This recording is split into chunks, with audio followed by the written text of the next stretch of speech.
Pemerintah telah menerbitkan Permen Kelautan dan Perikanan Nomor 5 Tahun 2026 dan Keputusan Menteri KP Nomor 21 Tahun 2026 dengan fokus utama melarang atau menghentikan total ekspor benih-bening lobster atau BBL secara langsung.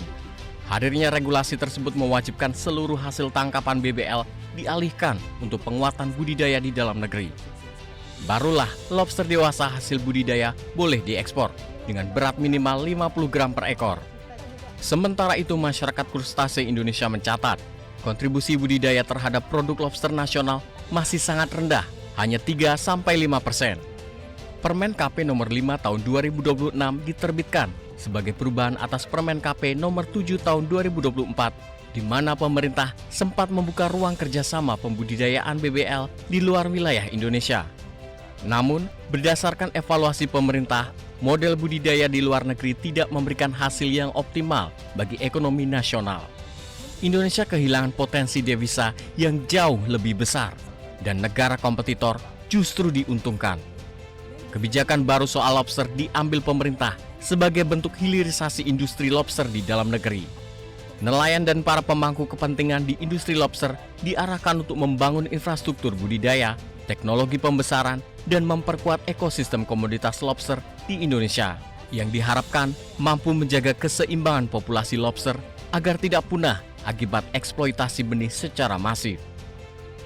Pengembangan budidaya lobster akan memberikan nilai tambah komoditas perikanan, menciptakan kegiatan ekonomi baru, termasuk menyerap tenaga kerja dan memperkuat industri perikanan budidaya nasional, dan nantinya mendukung ketahanan pangan nasional melalui penyediaan produk perikanan bernilai gizi tinggi.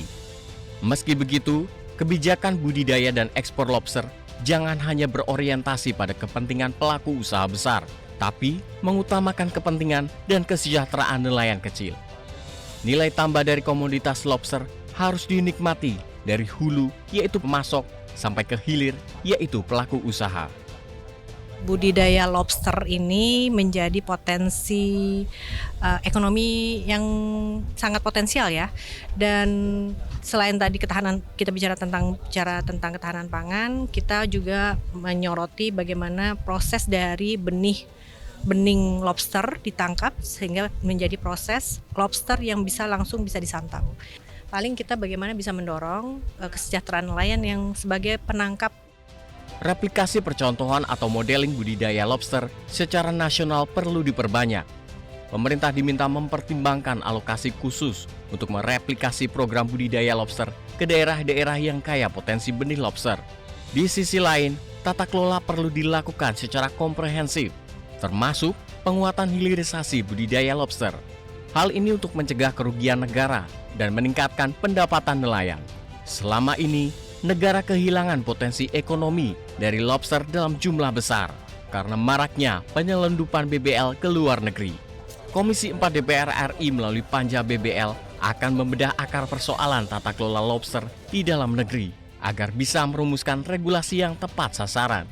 Dengan tata kelola yang tepat, komoditas lobster diharapkan bisa memberikan kontribusi dan nilai tambah yang lebih besar terhadap perekonomian nasional dan kesejahteraan masyarakat Indonesia.